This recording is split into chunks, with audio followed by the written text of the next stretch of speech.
See this episode's show notes for our unique promo code to get up to 2 months of free podcasting service with Libsyn when you sign up for a new account. Get your show on Apple and Spotify, get helpful stats, and all the support you need to sound your very best. This is Noel Tate from the band Deleter, and you're listening to Into the Night, the Moon Knight Podcast.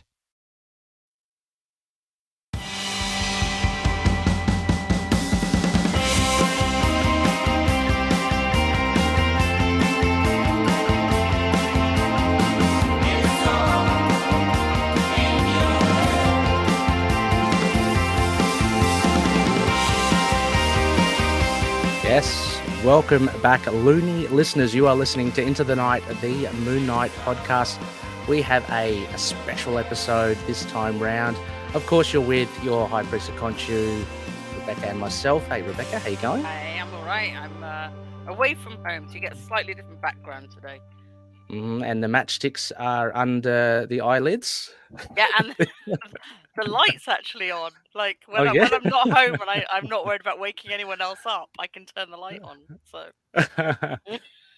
Yeah, but we are ready to rumble. If you've got the video feed, you can probably see it now.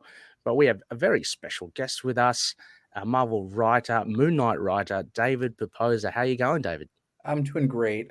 Thank you both so much for having me, and thanks so much for covering my work. I'm a big listener of the podcast, and I really appreciate you both taking the time. So I'm excited to be here and excited to talk about all things Moon Knight.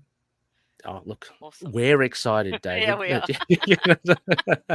For having you on. Before, I just want to get the small, I guess, elephant out of the room. Just the pronunciation of your surname, David. Right. I want to get it right. No, it's fine. It's Pepose. That's what I thought, but I don't like correcting Ray. I don't. Yeah, Rebecca is. I've heard so many permutations. It's really an occupational hazard at this point. I guess it's quite unusual. I don't know. I mean, like. Yeah, we were changed at Ellis Island back in the 40s. Right. And so we were changed coming into England. So yeah, and so anybody with that last name is probably related to me. But there's so few of us out there. But yeah, I've heard all sorts of creative pronunciations. I've heard Prepose. I've heard Piopose. Somebody called me Derek recently. that was actually, I think, a refreshing change of pace. So but it's Pepose in case anybody's listening and wants to use it. But I never take it personally. I like Ray made it quite a bit more exotic, though. Well, I should have known to listen to Rebecca. She's the sensible. She's got the head on the shoulders out of us. So I should have known. And I like it how people do add letters to your surname. It's just brilliant, isn't it? It's nice. It's little pieces of flair. But great. Okay, so cool. So David Pepose. But yeah, we have you on, of course, because of your involvement with Moon Knight now, but also recently as well. I want to touch base with Black, White, and Blood. But before that, I mean, since we have you here, big opportunity. I wanted to know how you what kind of gave you that writing bug? Was it something that you happened to have when you were very young? No, quite the opposite. I grew up in the Midwest. I grew up in Missouri, and I never really knew any professional writers growing up. It really felt like an astronaut job. It did not seem like something that normal people did. But I loved comics. I'm a third generation comics reader. My grandfather used to read me Calvin and Hobbes when I was a kid, which obviously paid off in my career. Yeah, my mother was a comics fan growing up, and so I got a copy of a few Marvel books when I was 4 or 5, including Amazing Spider-Man 346, and that really that was Spider-Man versus Venom. Eric Larson drew it. It was right before they went to the island. That really kind of got the bug in me pretty quickly, and then I think I read Infinity War #2, and I realized all these characters knew each other. Yeah, and I think at that point I was a lifer. So it took me a while though to give myself permission to do this. I did journalism for a while. I was a crime reporter out of college, and I also I moonlit at Newsarama. But I never thought that writing was in the cards for me. I think everything kind of changed. It was my senior year of college. I managed to apply for an internship at DC Comics, and so I spent that summer working on books like Batman R.I.P. and Final Crisis, and it made me realize that there are real people who make their living making these books. I thought for a while I wanted to be an editor, and I did some interviews with editors and realized what a difficult, challenging job that is. That it is really all the stuff that's hardest for me in this industry about sort of herding cats as far as getting everybody on schedule and on time is concerned. That's all editors do. And so that struck me as not a job that's suited to my strengths. I think at the time, I wrote a book thinking, oh, well, maybe I would try my hand at like television development, sort of, how editors work, but on the TV network side of things. And I moved out to California. I got a Hollywood assistant job. It was the worst job of my entire life. And meanwhile, Spencer and Locke, my first book, came out, and people seemed to really respond to that book. And I was having a terrible time at work. And I remember it was like the light bulb finally went off, and I was like, dude, you are putting the cart way before the horse. If you can write, people like your work. What if you just did that? And boy, it was like the scales fell from my eyes a little bit. And I've been doing it ever since. I've always said I had to go through all the stable jobs. Before you went for the one with the less job security. But this is the best job I've ever had. It's the hardest job I've ever had. It's one that I put in all of myself into it. I live and breathe and sleep comics, and I think that's what I love most about working in this industry is, of course, it's the marriage of words and pictures. And I do love getting art from these amazingly talented artists from around the world. But for me, it's honestly the real thrill is just connecting with readers that are just as passionate about all of this. And I think I really feed off of that. And that's why, that's why I'm so active on Twitter. I love talking with readers. It really kind of invigorates me. And to see that there are readers who are understanding what I'm putting out there and connecting and resonating with them. That's a really amazing feeling. And that's sort of why I do this. I've always said, I'm not in this for the money. I'm in this for the reputation. I'm in this for the job. I'm in this for the connection. Yeah. And I said, this is my astronaut job. And the view looks pretty damn good from up here. You can't, you can't ask for a better person to take up that writing job for, it sounds like obviously an Uber fan like yourself that, knows and loves the craft. So that just makes us even more, confident and comfortable in knowing that, we have a Moon Knight writer who really, you really invest yourself in. So, so that's really cool. You mentioned you did touch base Spencer and Locke. I'm not going to let you off the hook there because I'm a massive fan. I think I told you on Twitter. I was on another show, and on the other show you're to bring one of your top recommends, and I brought in Spencer and Locke, and the host was like, I've never heard it. Thank you. Big fan. He is. I love that book.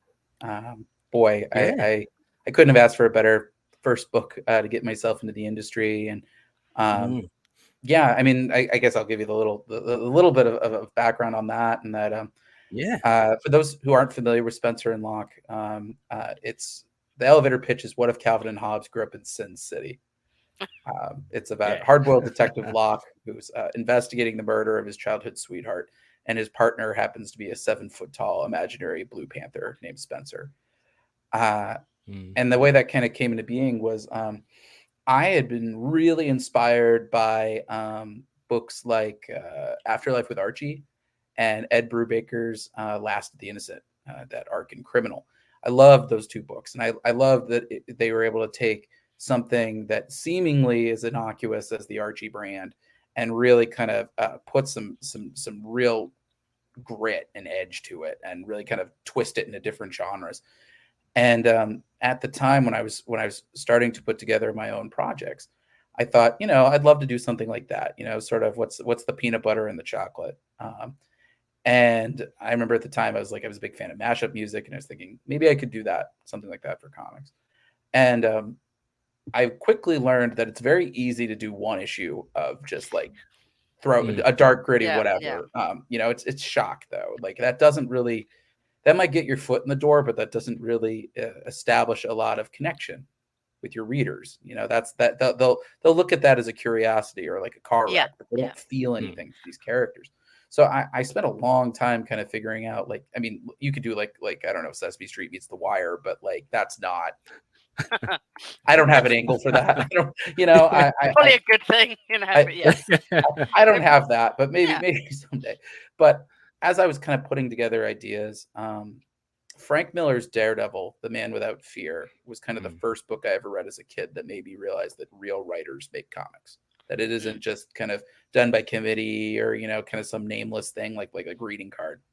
And so Frank's voice really resonated with me. I was way too young to read that book. I was probably 8 years old, but I loved it. I loved every second of it. Why does everyone read that book too young? I know. We are all everyone's just reading these things. I got it as I want to say as a Hanukkah present or as a birthday present. They used to have, it was either in Target or Walmart. They used to have Marvel collections. They'd be single issues. And so somebody got me Daredevil Man Without Fear, not knowing that it was way too old for me. But I loved it. And so I thought, I would love to write something that was kind of in that vein of classic Frank Miller. And I was thinking, what could you throw up against that? And it wasn't until I thought of Bill Watterson and Calvin and Hobbes that the light bulb really went off. I just imagined this kind of hard-boiled detective all beat up and grinning in the rain, and he's holding a stuffed animal. And I thought, what's that guy's life like? What was his upbringing? And why is he carrying that symbol of his childhood so far past its expiration date? And that really kind of became the story of Spencer and Locke, was just figuring out it's about this detective who his upbringing was so traumatic and abusive and horrifying that he had to invent his own best friend to survive it. And I thought that was such a cool concept to run with. And I was a big fan of things like Memento, where, it's a character who has his own limitations and he kind of uses them as leverage to kind of get to his goals. It was such a fun book to write. And that and its sequel and hopefully, knock on wood, its eventual threequel. It's just, I loved working on that team. George Santiago Jr., our letterer Colin Bell, our late great colorist Jason Smith, and our variant artists Monhouse and Joe Mulvey. It just, boy, I couldn't have asked for a better first book. And then it's quite a journey to Moon Knight, who's also using his restrictions. It's funny that you say that. Because when I wrote Spencer and Locke, I remember distinctly that there were people saying, it'd be really cool if that guy wrote Moon Knight. I've always remembered that. I thought it was such a compliment. And I think, of course, there are so many Moon Knight runs that I really do genuinely enjoy. I know I got introduced to the character. I think it was in the Round Robin a mini event in Amazing Spider-Man. And then there was an issue of Marvel Comics Presents that was actually, it turned out to be the final appearance of Chainsaw, which we wound up. That one. We reviewed that story. It's yes. I did not really understand a whole lot of the subtext when I got it.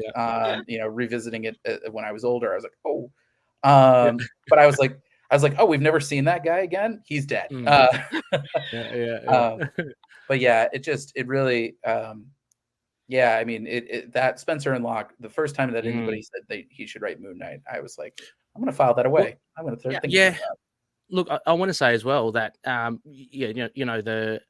it's not surprising that people will kind of make those two connections, but I think Spencer and Locke for listeners is so much a standalone thing. It's not like you read it and you go, oh, here's the comparison straight away.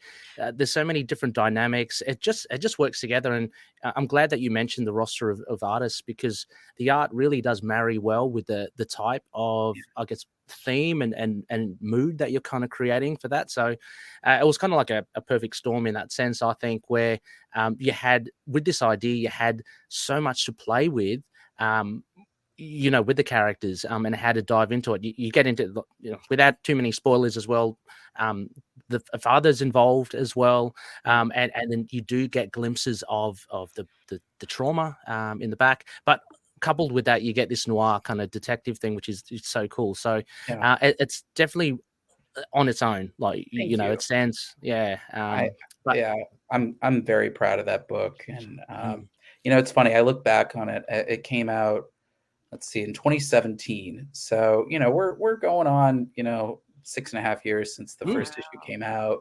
That means well over 7 years since I wrote it.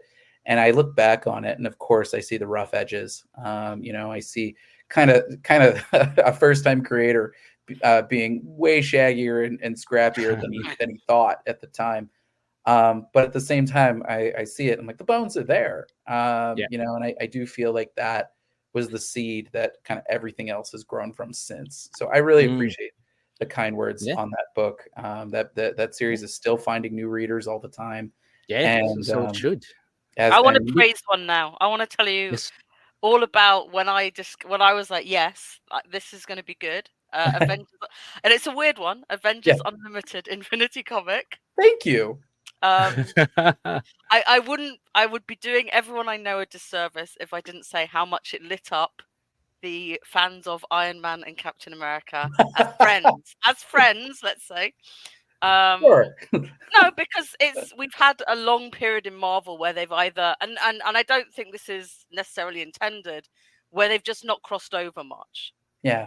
So they've both been on quite different journeys. And there's only been the occasional kind of, Steve's phoning Tony to ask for money. I guess you're right. Like that. I guess you're right. I hadn't really thought about it like that. Yeah, and it's just like, probably I'm not even going before Secret Empire, but obviously Secret Empire was a big split because we had Hydra Cap and AI Tony. Plus they're on the opposite sides, but whatever. But then they've just not had much chance to bang heads, even to just to say hello.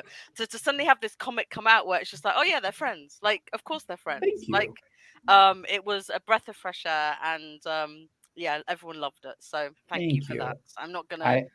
People know I love them as friends, and I see them. I see them as like the best of friends, and to the point where Tony has like Steve's palm print is like an emergency, to get out. I mean, he has his little shrine. He has his, it's just like. For people like me who've been reading comics since the 70s, and also for all the people who've come into it from the MCU, where there's that kind of friction, but obviously friends by Endgame, or trust by Endgame, there was a lot of kind of, why isn't this being delivered in the current comics? Sure. Why do we not even get them together very often? We get them sometimes in Avengers, but they're doing other things. To suddenly have a new comic come out and say, this is what it was like reading it in the 80s. They were friends, I love writing. I mean, honestly, I had so much fun writing Cap and Tony, and I bleed Avengers. I always say that they're my favorite franchise in comics. And so being able to launch not one but two Avengers teams in the same year, that was the honor of my career. Poor Tom Brevoort had to hear me pitch all sorts of Avengers related stuff, and I'm sure incoming Avengers editor Will Moss will probably do the same. It's such a fun. I know, and also I know Savage Avengers went down a storm, so let's not touch that one. I would have written Savage Avengers for 100 issues if the market could sustain it. I was just telling someone to buy it the other day. I've got a friend who's my cast of misfit toys. I've got this sort of 20-year-old friend who keeps going in and out of comics. Like every couple, he disappears for a couple of years, then he comes back and says, "What's this? What's this? What's this?" And the other day he was like, "Moon Knight's my favorite character, but I've only read the Bendis run," and I was just like, "Okay, let's start with that." But he was like, he really liked old Savage Avengers, and I was like, "Yeah, read it. Everyone loves it." go for it. So like every so often we'll have this long list of should I, shouldn't I. So perfect. Keep steering them towards my books. My puppies come cheap. Please, I will gladly. Like to pay for a puppy, it's always worth it. Yeah. I know. That must have been a Even dream. though then, we're the cat people here, but yeah, you know. Yeah. You know. So, David, you're saying Avengers, your go-to. I'm going to throw it at you now. Who, if you could pick? I mean, I know obviously you've done a couple of titles already with the Avengers, but I don't know if you pick 3 characters, who would you have as musts in your team? And actually, I'm going to say just to dispel any, because like there are automatics, right? So how about like obscure kind of Avengers members? Who would they be? If you could. The thing is, I've thought about this so many times that because I mean, originally, if you had asked me a couple of years ago, I would have said Cloak and Dagger. Nice. Yeah. I have a Valkyrie idea that I would love to do.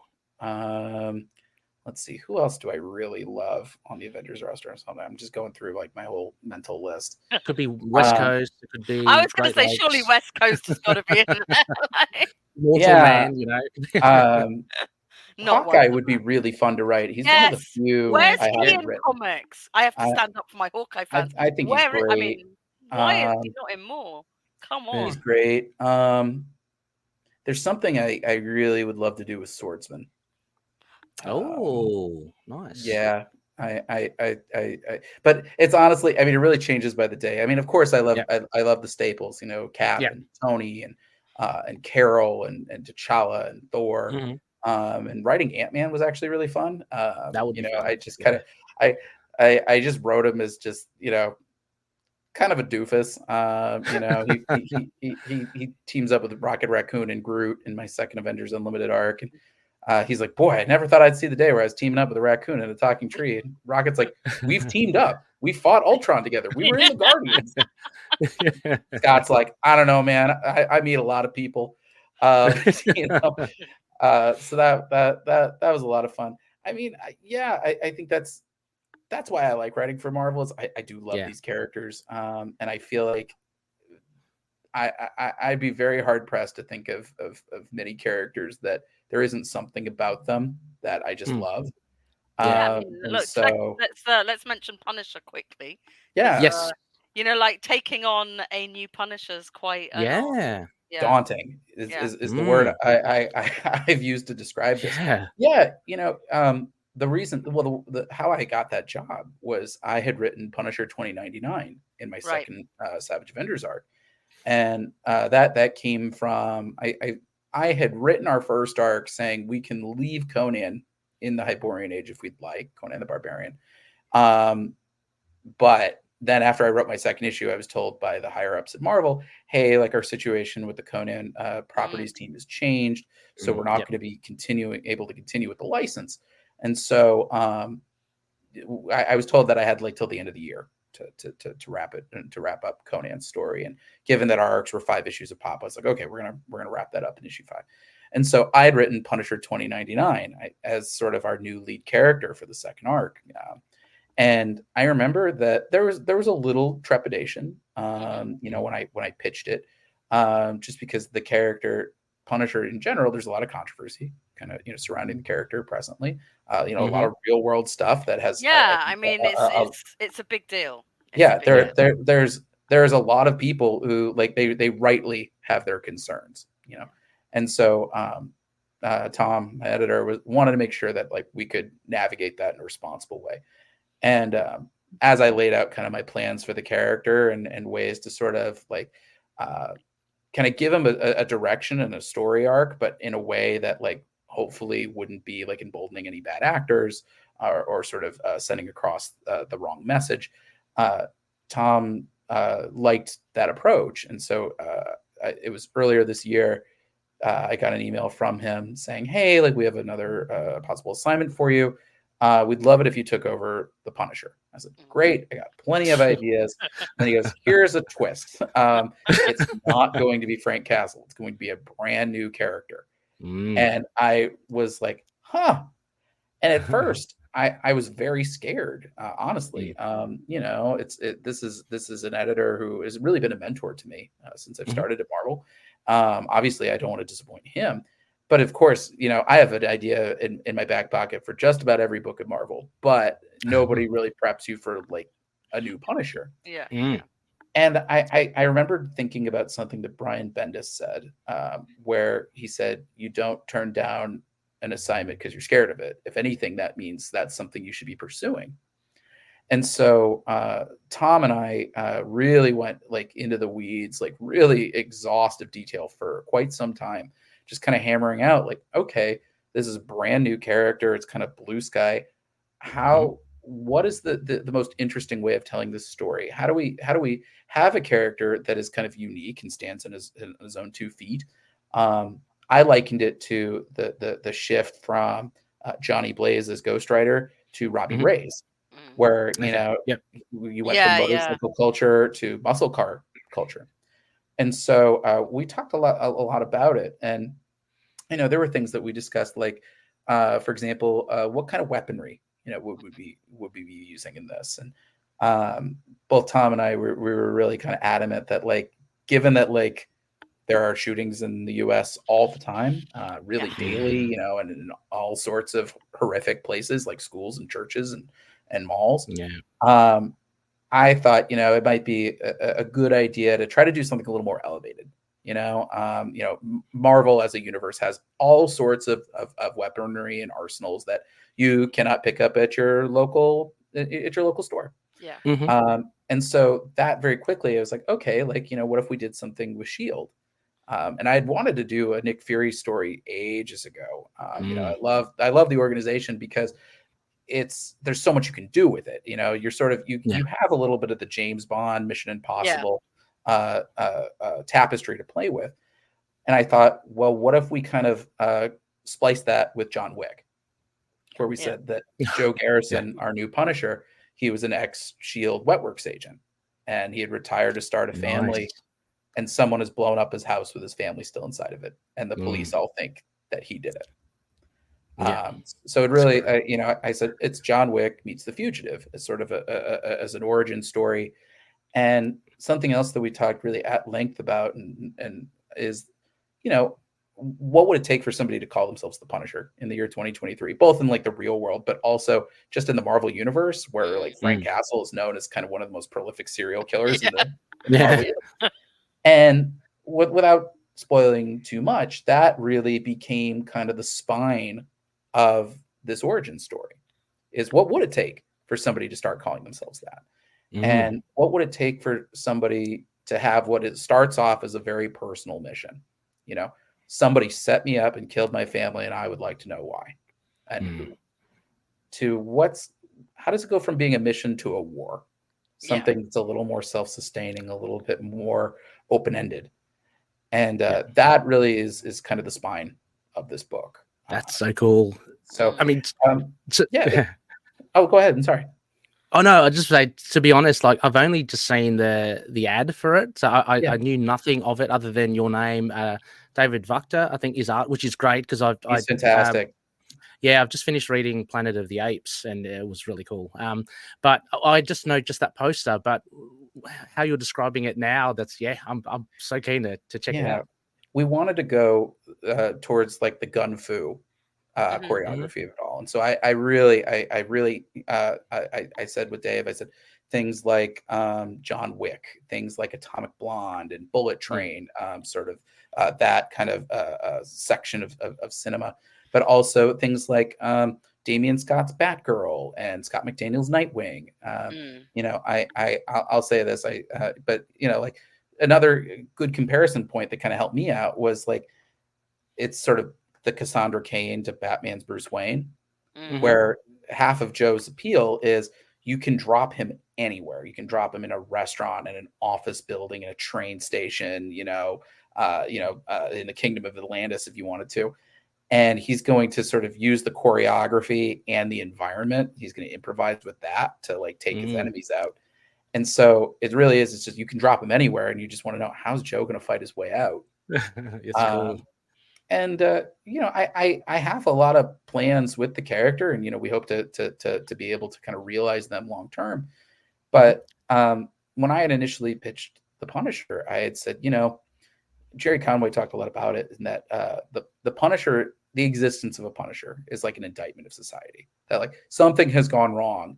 That if you need somebody to kind of take the law into their own hands like this, and I think, things have shifted a bit since, and I say with all the respect in the world, because he's a tremendously talented creator.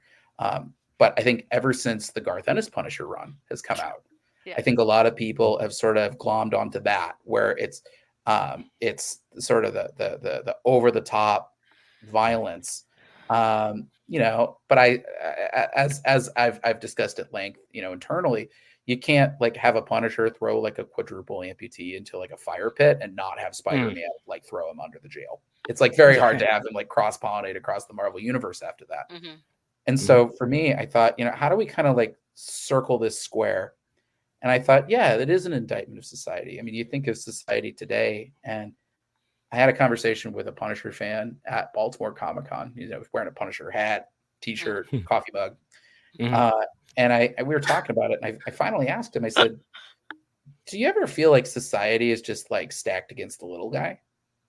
And I think he was very surprised that I said that. He was like, yeah, absolutely. And I said, I think that's what this book is about. Ultimately, that's my goal for the character is, you see it with the politicians, with law enforcement, with the way that companies are being run, the way that landlords are handling things. It's all going uphill, and for people, for ordinary Joes, it's so easy to kind of fall through the cracks. And that's who I want Joe Garrison to be protecting. If you have a problem and the law won't help, you log onto the black site and you tell them your problems. And if you're lucky, the Punisher might come and help you even the score. Oh, jeez, okay. That's a bit scary, very thrilling, a little bit scary. That's what my goal is. But, the equalizer. The equalizer. I mean, like, it's an interesting problem to have. Like, so I'm intrigued by it because I've never really been a big Punisher fan. It's always been a little bit too American gun. I can get that. I think my goal is just. But then while you were talking about him, I was like, he would be a cool guy to have on the Avengers. Like, Rebecca's secretly going. How they deal with that? Yes, I am. It's a fun character. It's a challenging tightrope. I mean, look, Ray knows that I'm already thinking, he'd work well with Fool Killer. But I do think that, especially if you're a fan of like, what Jed McKay's been doing in Moon Knight. I mean, I think that was a big inspiration for that. Is just, sort of the world is his mission. Yeah. In a way. That's awesome. That's great. I mean, we'll get the details, I guess, of when that's released as well. David, we'll put that in the show notes and in our spectacles section as well. Look, I'm just mindful. I don't want us, Rebecca and I, to be hung up by the fellow loonies for not talking Moon Knight. I mean, it could absolutely talk about no, because absolutely can. It's so cool to talk about, hear about everything else, your journey and Punisher as well. But with Moon Knight, I mean, speaking about a lot of things that you've just spoken about earlier, about drawing characters out from the chainsaw, out from the blue, City of the Dead. Moon Knight, City of the Dead, is reaching towards its end, but my God, it's been a ripper of a ride. David, before that, of course, Black, White, and Blood was, I'm assuming, connected to how you eventually got a Moon Knight gig with City of the Dead. Is that? Yeah. Well, I had been pitching Moon Knight related stuff since Savage Avengers. Moon Knight was on my short list for a character roster. We ultimately had to it was him and Black Widow that we had to cut from the team. We just had too many people. And I was actually, my initial plans were to have Moon Knight in the second arc. We were going to go to a dystopian future. And I was like, okay, we're going to have like a dystopian Moon Knight leading the resistance. And then when our plans pivoted towards 2099, I realized very quickly, you cannot have like 2 super teams and give them equal shrift in a 20-page book per month. I tried so hard. The Savage Avengers of 2099 that had a little cameo in issue 10. I was originally going to have like the whole arc with them, and I realized, dude, I can only juggle so many characters. Yeah. So I said, I admitted defeat, and I told Tom Brevoort, I said, but that said, if there's ever any opportunity to do something Moon Knight related, I would love to do it because I love the character. And I think Tom kind of took that and filed it away. And so a few months later, he goes, actually, we're doing this Moon Knight anthology, and I know you love the character. Do you want in? And I love writing those anthology stories. The short ones, actually, I think they give you more room to be a little more experimental, and it lets you kind of do stuff that's a little more character driven. And so I thought about it, and I said, what if we did like The Hangover, but with Moon Knight and his alters? Where he stumbles into a diner all beat up, and he sees his alters sitting in the booth, and he's like, okay, who's responsible for which wound? And then we figure out over the course of the night. And it was such a fun story to put together. And one of the few times that I've accurately been like, hey, is this artist available? And turns out they were. Leonardo Romero. He's so good. Yeah, he was perfect for it as well. He's so great. I remember I said, Thomas, I would love Leonardo Romero to draw this. And this keep in mind, this is only like the second thing I had ever done at Marvel. People seem to really respond to that story. Yeah, I think it was one of our favorites. That was one of our favorites. You'd have to go back and listen to all the podcasts, but I think I think I could name at least 3 of our favorites, and that was one of them. So I think I had said, I had such a fun time working on this. If there's ever any opportunities, and as you might know, Moon Knight is very popular right now. Right. Jed's run and the Disney Plus show. Everything's coming up Moon Knight. I love it, but Marvel is like bankrupting me with how much Moon Knight there is. And the podcast is taking up way more time than it ever has in the past. We all have a lot of puppies. There is a lot of Moon Knight.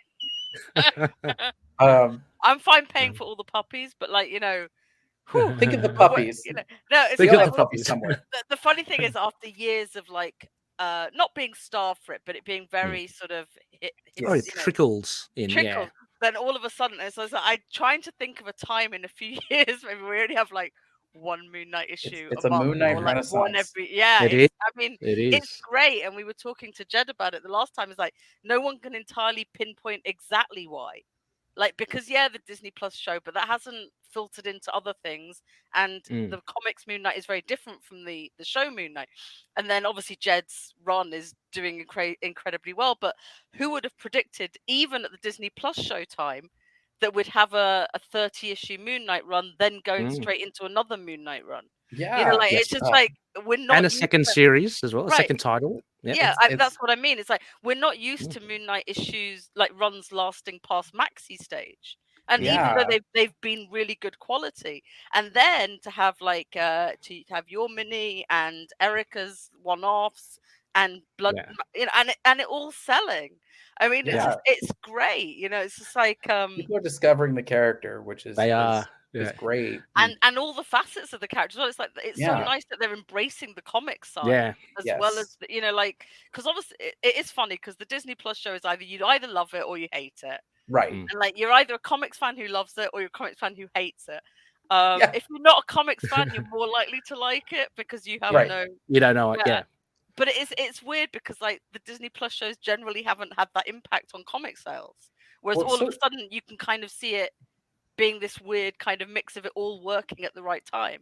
Yeah, I mean, it's interesting you say that because honestly, that was sort of a lot of my thinking when I went into this project. Is that it was last summer that Tom had hit me up. I was working on my second arc of Avengers Unlimited, and Tom said, "Hey, so we're looking to do a Moon Knight miniseries. Would you have any interest?" And I thought, knowing that it was 5 issues, knowing that, my goals, especially when I'm writing something that's kind of self-contained like that, it's just how do I tell a story that can be as evergreen as possible so that if somebody picks it up a year from now or 5 years from now, they'll still get an entertaining story. My first thought, I had just finished watching the Disney Plus show, and I said, I loved Layla Al-Fawli in the show. Could we bring her in? It was sort of a rare time that the MCU was actually kind of creating a brand new character whole cloth. And I thought, like adding in another superhero to the Moon Knight mix is really cool. And so Tom was like, yeah, that sounds like a good plan. What do you got? And as I was thinking a lot about Moon Knight, I kept thinking about that origin story, where like Mark, he was a mercenary. He was a soldier of fortune. He was like not a good person. Yeah. And then he and Bushman and Frenchie, they show up at that dig site and Dr. Alroan dies. And then suddenly everything changes for Mark. Yeah. And this is sort of like that man's death and his own death kind of becomes this second chance. And suddenly this guy realizes he has a lot to atone for and a lot to make up for. And I remember I was really trying to figure out a way to crystallize all of this. And I remember watching the movie Man on Fire with Denzel. And for those who haven't seen the movie, it's a guy, he I believe he was a former CIA, but similar deal, he's a former mercenary who is just like absolutely feeling guilty over it. He's drinking himself into a stupor every night. He's toying with whether or not, this is the day he's going to put a gun to his head. And I watched it and I was like, oh my God, I think I'm seeing Mark in all this. In that he's a guy who puts himself through all sorts of punishment every single night. And there's really no other way to describe like diving in and getting your ass handed to you every night. Yeah. He's trying to make things right. He's trying to balance the scales. And I was thinking, over the course of his history, and I've read a lot of Moon Knight over the years. I read the Charlie Huston run. I read obviously the Round Robin saga, the Warren Ellis run, which is one of my favorites. It's probably second only to Jed's run in my mind. I've read just about the Jeff Lemire run, which I also adore. I've read just about every run of Moon Knight. That's the nice thing about it, though, coming into it, is that it's actually possible to read it all still. Yeah. And I think that's another very welcoming thing about Moon Knight, is if you're a new fan and you're like, oh, I want to read it all. It's not like, I'm on a big mission to read all of Iron Man at the moment. So I'm like, back in the 60s. You got a ways to go. I'm like issue 30 or something. I'm still, but if you come into Moon Knight and you're so, young and you're like, what? Oh, you can actually read it all. And and it's not that hard a task, right? And it's not overwhelming. You can do it run by run, and you'll get there. Yeah. So I think it's really nice that it's another, just really good time, because people are quite completionist. People who start getting into comics, we all know that. People who get into comics, very completionist, like doing things in order. We're very methodical. I have friends who won't read one thing until they've read everything. Yeah. I'm much more of a pick it off the shelf. And just read pick off. Yeah. Life's too short. I started buying them with pocket money, whatever they had in the UK. So I'm like, I would pick up an X-Men issue, have no idea what was going on, carry on with it. So I think now it's easier to be, because now we have all the minis and now we have the trades, and it's a lot easier to just read full stories. But I was thinking, as I was reading all this, I was like, Mark has also picked up a body count.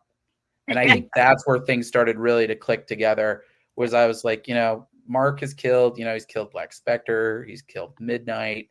And as I started kind of doing some research, I'm like, he's killed a decent number of people. I remember, he had killed Taurus. And then as I was kind of like, oh, there's Plasma here. And, there's that guy, Master Sniper, that, died very early on. And then Chainsaw, I claimed him.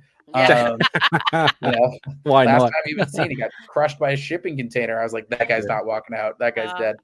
And I thought, and then, obviously, I mean, like, only minor spoilers, but, hey, we're a few issues deep, and then his own brother Randall. Yeah. And I thought, what if Mark had to actually wrestle with that? Yeah. Not just like, oh man, I'm a guy with blood in my hands, but literally those ghosts are trying to kill me now. Yeah. And that's when I kind of had the idea, City of the Dead. The title kind of really hit me, and I was just like, yeah, that feels like a lot of fun. That feels like something that can kind of stand apart from like what Jed is doing, and Jed's doing a wonderful job on his run. but something that can kind of be its own thing, both in terms of continuity, but in tone. And also going back to my Spencer and Locke days, we're able to kind of key in on Mark's mental health and sort of really externalize it in the City of the Dead. I've always likened this book as Inception meets Taken. And look, it's a really smart way to bring Layla in. Yeah. Isn't it? I mean, like, because otherwise you'll get what about the continuity issues? Yeah. Because we love her. We love what a great thing for the MCU to have done. Like to say, we should have like Middle Eastern female character that fits within this. And the costume amazing, and everything just what a thing. And then to have to build that in, because you're going to get the what about Marlene if you bring her in anywhere else, and so that's very smart. Looking forward to seeing where it ends up, but without spoiling too much, I'm hoping it's additive. It's so rare to be able to like add a toy to the toy box, and one that like has the cachet that like that can go the distance.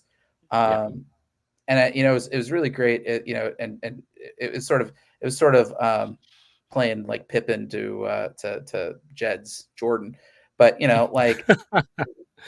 was. I think I had just turned in our second issue when I got an email from Tom being like, so Jed's got Moon Knight 25 coming up, and we are going to make this like an extra sized giant issue. And I know when Jed was talking about it, he's like, oh, that's a lot of space. Okay, what if we introduce Layla? And Tom goes, actually, about that, that could really. We heard that from Jed too. Because we've heard that story from the other side. We got a mini series. I almost called it a mini series. A mini series coming out with Layla, and so if you can introduce her, so you can kill her, that would really tee us up nicely.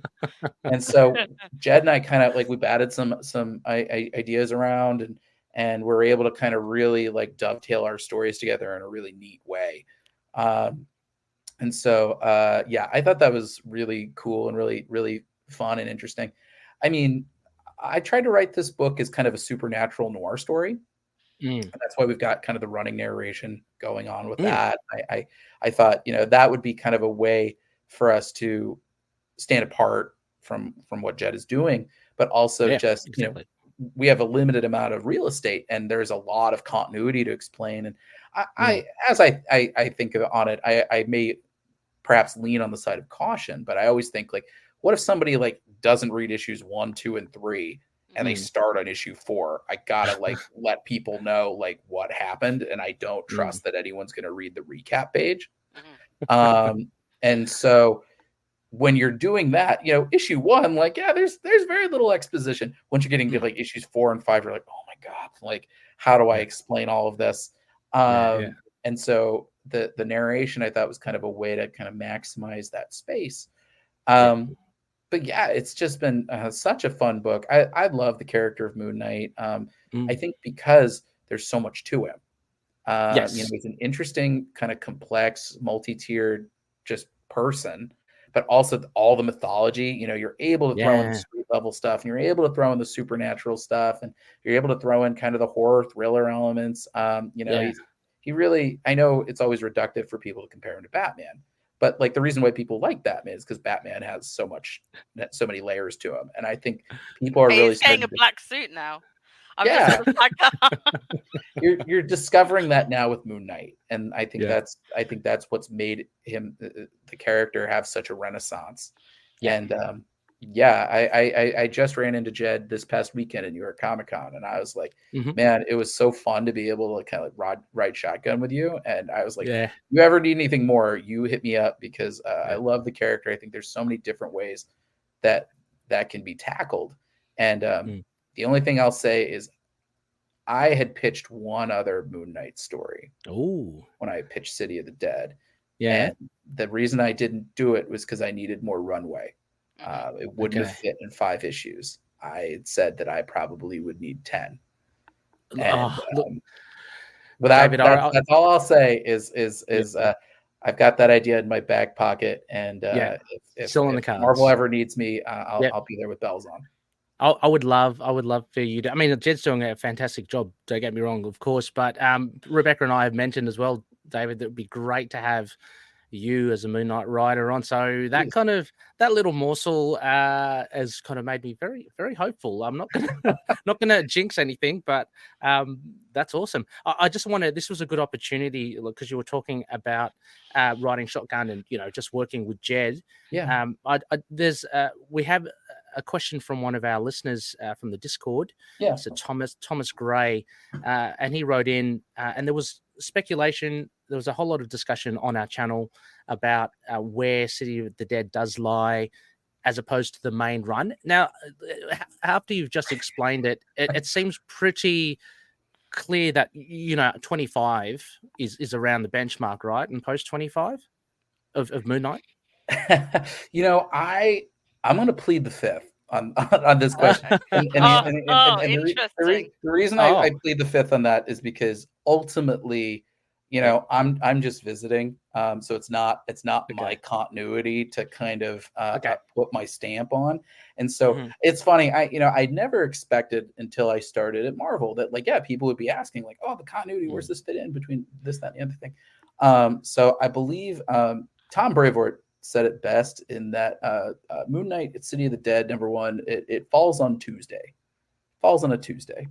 And beyond that, I will defer to Jed and Tom on where exactly everything fits. I mean, I think it goes to show, and hopefully I'm not talking out of school or pulling too back behind the curtain, but I think it's an interesting way of how readers will see a story versus me in the writer's chair doing it, because like I said, I hammered out the finer points to this story. I turned in the outline, the finished outline for this story before last year's New York Comic Con. And that was only with kind of a limited idea of what Jed was doing.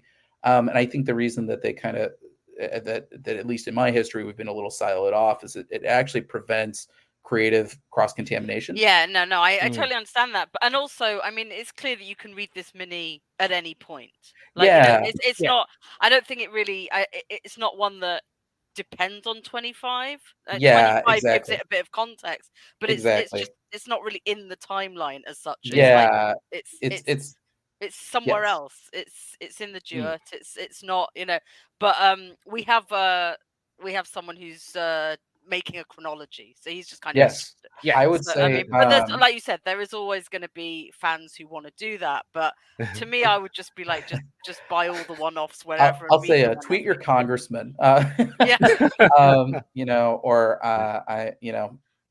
have the feeling, I'm fairly certain that both Jed and Tom are sort of in the same line of thinking that I am, that continuity is it's fun, but once you get to a certain point. So if you want to say that it's no, I'm not even gonna say that. You don't need to say anything. No. The guy who's doing the chronology has already placed where he's put it, and he's right. Follow your heart is what I would say. I mean, I think that's the thing, is that everyone's right with whatever feels right to you. Whatever feels right, it doesn't really matter. I love it how we threw a curly one at David. That was great. I was not expecting. So sorry. I'm going to say that if any answer I give will get me in trouble. So sure. No, that's all. Loonies, just take that as you will. So there you go. Organize it however you want. I'm not your dad. Exactly. David, we are going to have to wrap up soon. I just wanted to thank you so much as well. It's, I mean, Moon Knight, it's so exciting. We, as the time of this recording, review, my discussion on issue 4 is going to come out, which is an absolute ripper, and then we will have the finale coming up. And it's funny, we're talking about Moon Knight content. Rebecca and I, we are behind. So at the time of this recording, another Moon Knight issue has come out, 28. So we're just so blessed with so much content, and I really hope that David, that that story in your back pocket sees the light of day, and we see more of it. I would anytime. I love the character, and I said it to Jed. I was just like, man, thanks for letting me play, ride shotgun with you. And if you ever need anything, please don't hesitate to reach out. And it's just I feel honored to be kind of able to contribute just a small bit to such a fun and iconic character. And I really also just want to thank all the fans out there, everybody who's given our book a shot, and everybody who's talked about our book, and everybody who has said such nice things about our work. I can tell you that I worked really, our whole team kind of worked our fingers to the bone to deliver the best work we could on this and deliver it on time. And we're just so grateful to everyone who's been along for the ride. And I hope you guys hope you all stick around for my next stuff, including my new Punisher run and my new horror book, The Devil That Wears My Face, over at I'll read Punisher, but I do not read horror. And I have this bone to pick where creators that I really like and would like to follow do horror, but I hope it does really well, and I will happily tell other people to read it. I will say I will have some other non-horror stuff coming. Good. So you that's can where stay. I will be. My goal in 2024 is to have something that children can read, and I think we are actually pretty close to that. So stay tuned. Nice. Well, again, I just want to kind of formalize it again. But you did mention a couple of titles coming your way on the stands, listeners. But David, you mentioned the Punisher title. When does that? When are we going to see that? Comes out November 8th. So very soon, just less than a month. Yeah, very, very cool. And the horror. The Devil That Wears My Face. The issue 1 is out already. You can pre-order issues 2 and 3 either at your local comic shop or through the Mad Cave Studios website. It's Face Off meets The Exorcist. So I'm very excited. Cool. People have been really responding nicely to that, and I can't wait for them to read more. Yeah, we'll definitely have those in the show notes, listeners.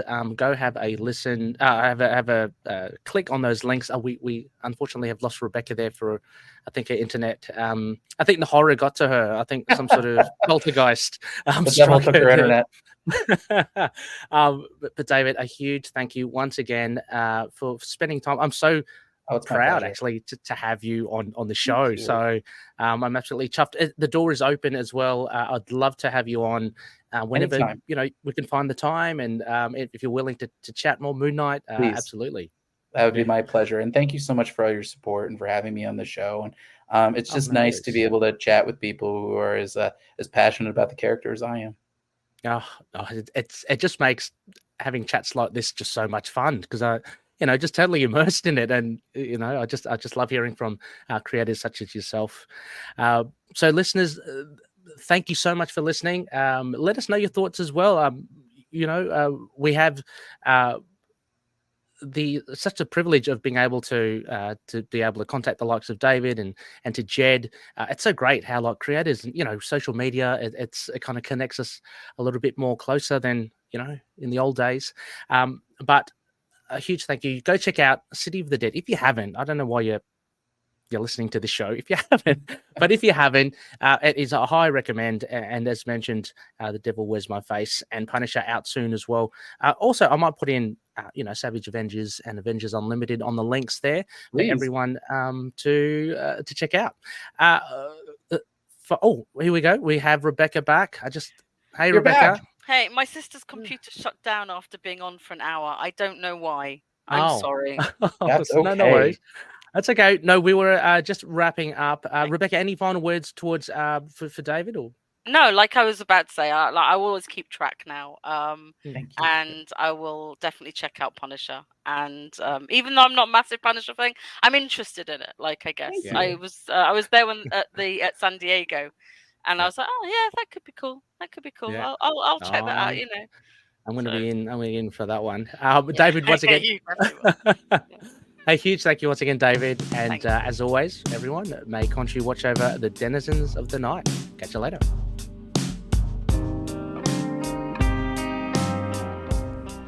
Moon Knight and affiliated characters, stories, and events are properties of Marvel Characters Incorporated. Materials used and discussed within the podcast are intended for critique and review purposes only under the fair dealing concept of the current Copyright Act. The views, information, or opinions expressed during the podcast are solely those of the individuals involved and do not necessarily represent those of the copyright owners.